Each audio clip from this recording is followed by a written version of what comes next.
హైదరాబాద్ నుంచి భువనగిరి వరకు express highway road ఏర్పాటు చేస్తామని హామీ ఇచ్చారు మంత్రి కోమటిరెడ్డి వెంకటరెడ్డి. యాదాద్రి శ్రీ లక్ష్మీ నరసింహస్వామి ఆశీస్సులతో రాష్ట్రంలో కాంగ్రెస్ ప్రభుత్వం వచ్చిందన్నారు. యాదాద్రి భువనగిరి జిల్లాలో 100 కోట్లతో అభివృద్ధి పనులు జరిగాయన్నారు. భువనగిరి మండల ప్రజా పరిషత్ ఆత్మీయ వీడ్కోలు సన్మాన కార్యక్రమానికి ముఖ్య అతిథిగా హాజరయ్యారు కోమటిరెడ్డి వెంకటరెడ్డి.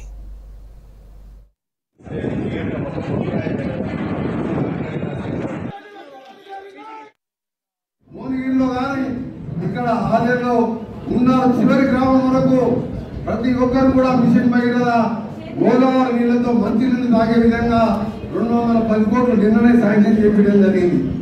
దాంతోపాటు మిగిలిపోయిన గన్నమల్ల రిజర్వాయర్ని రీఎస్టిమేట్ చేపిస్తున్నాం. బస్వా ఉంది గన్నమల్లను కూడా 2 సంవత్సరాల్లో పూర్తి చేపిస్తా. దానికి కూడా ఉత్తమ్ కుమార్ రెడ్డి గారు మన జిల్లాకే చెందినవాడు కాబట్టి దాన్ని కూడా కొత్త రేట్లతో రివైజ్మెంట్ చేయించి త్వరలోనే టెండర్లు కూడా పిలవబోతున్నాం. ఇవన్నీ కూడా మీ దగ్గరికి రోజు ఎందుకు వస్తలేమంటే అప్పుడంటే ప్రతిపక్షం కాబట్టి మీ పిల్లలుగా ఎందుకొచ్చేది.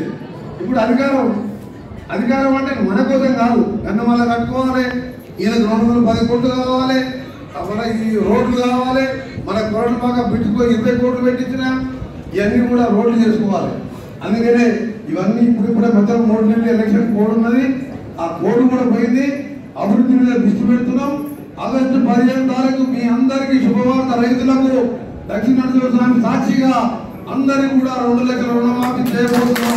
ముఖ్యమంత్రి గారి మాటగా మీ అందరికీ కూడా చెప్తున్నాం. మన కేబినెట్ లో ముఖ్యమంత్రి గారు ఎన్నికలు చెప్పిన మాట నిజం చేస్తామని చెప్పి ఆగస్టు 15 లోపే చేస్తామని చెప్పి వాళ్ళు చెప్పడం జరిగింది. గతంలో 1 లక్ష చేస్తా అంటే 6 వాయిదాలలో చేస్తే బ్యాంక్ లోన్ వడ్డీకే సరిపోయింది.